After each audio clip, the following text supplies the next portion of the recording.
কথা হজম করতে শিখুন, এটা অনেক বড় গুণ। আপনাকে জিততে সহায়তা করবে। কথা না বাড়িয়ে নীরবে কাজ করে যান। আপনার কাজই আপনার হয়ে কথা বলবে। মন খারাপের কারণ অতীত আর টেনশনের কারণ ভবিষ্যৎ। সবচেয়ে বরং বর্তমানকে উপভোগ করুন, আনন্দে বাঁচুন। হ্যালো এভরিওয়ান, আসসালামু আলাইকুম। তো চলে আসলাম সকাল সকাল কাজে, যে রান্না করতে করতে আবার দারাজ থেকে মিনির জন্য কিছু জিনিস অর্ডার করেছিলাম, সেগুলো চলে আসলো। তো সেগুলো আমি এখন আনপ্যাকিং করে মিনিকে পড়াতে আসলাম। তো মিনি দেখুন পড়বেই না, সে খুব ছটফট করতেছে, তার কেন জানি আজকে মনটা খারাপ। তো যাই হোক, আজকে একটু পরে তার আবার টিকাও দিতে আসবে। তো যাই হোক, এগুলো আমি তাকে পরিয়ে দিলাম। দেওয়ার পরে তার অবস্থাটা দেখুন, সে কিছুতেই উঠতেছে না। ঘন্টাটা বাজার কারণে তার কানে একটা আওয়াজ আসে, সেজন্য ঘন্টা পড়তে চায় না সে। ঘন্টা পড়ালেই সে এভাবে করে শুয়ে পড়ে।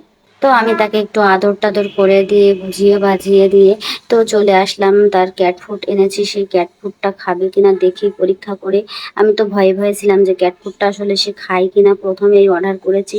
তো যাই হোক, তার সামনে এবার ক্যাট ফুডটা আমি দেওয়ার পরে দেখলাম সে হন্তদন্ত হয়ে খাওয়া শুরু করে দিয়েছে। আমি তো খুবই অবাক হয়ে গেলাম যে এত সুন্দর করে সে ক্যাট ফুড খাচ্ছে। তো আমার দেখে খুবই ভালো লাগতেছে। তো খেতে খেতে একটা বাইরে পড়ে গেছে, সেটাও সে কি সুন্দর করে উঠিয়ে খেয়ে নিল। তো আমি তাকে খেতে দিয়ে চলে গেলাম রান্নাঘরে। এদিকে আমার রান্নাও দ্রুত করতে হবে। তো বাচ্চারা সব স্কুল থেকে চলে আসবে। তো আমি এখানে বরবটিটা কুটাকাটা করে নিলাম, আর কিছু ডাটা ছিল সেগুলোও কুটাকাটা করে নিয়েছি। ডাটাটা কোটাকাটা করতে অনেক টাইম লেগে যায়, তো আমি খুব দ্রুত করে ডাটাটাও কুটে নিলাম। আর ডাটাটা আবার সুন্দর করে পরিষ্কার না হলেও ভালো লাগে না। তো এদিকে আমি এই যে বরবটি ভাজিটাও চাপিয়ে দিয়েছি, বরবটির ভাজি করতেছি আর এদিকে ডাটাটা কুটতেছি আর কি। তো কাটাকাটি করছি, আর এদিকে দৌড় দিয়ে দিয়ে মাঝে মাঝে মিনিকে গিয়ে দেখে আসছি যে সে কি করতেছে, ক্যাটফুট খাওয়া শেষ করলো কিনা। তো যাই হোক, আমি এবার চুলোয় মাছটাও ভাজি করতে দিয়ে দিয়েছি। মাছটা ভাজি হয়ে গেলে রান্নাটা মনে হয় অর্ধেক শেষ হয়ে গেছে। তো ডাটাটা এই যে কুটে আমি ধুয়ে নিয়েছি, পেঁয়াজটা ঝালটাও কুচাই নিয়েছি। এই মাছটাও আমার ভাজি হয়ে গেছে, এবার ডাটাটা আমি চাপিয়ে দিব। ডাটাটা অবশ্য মনে হচ্ছে দেখে খুব ভালোই হবে, মিষ্টি।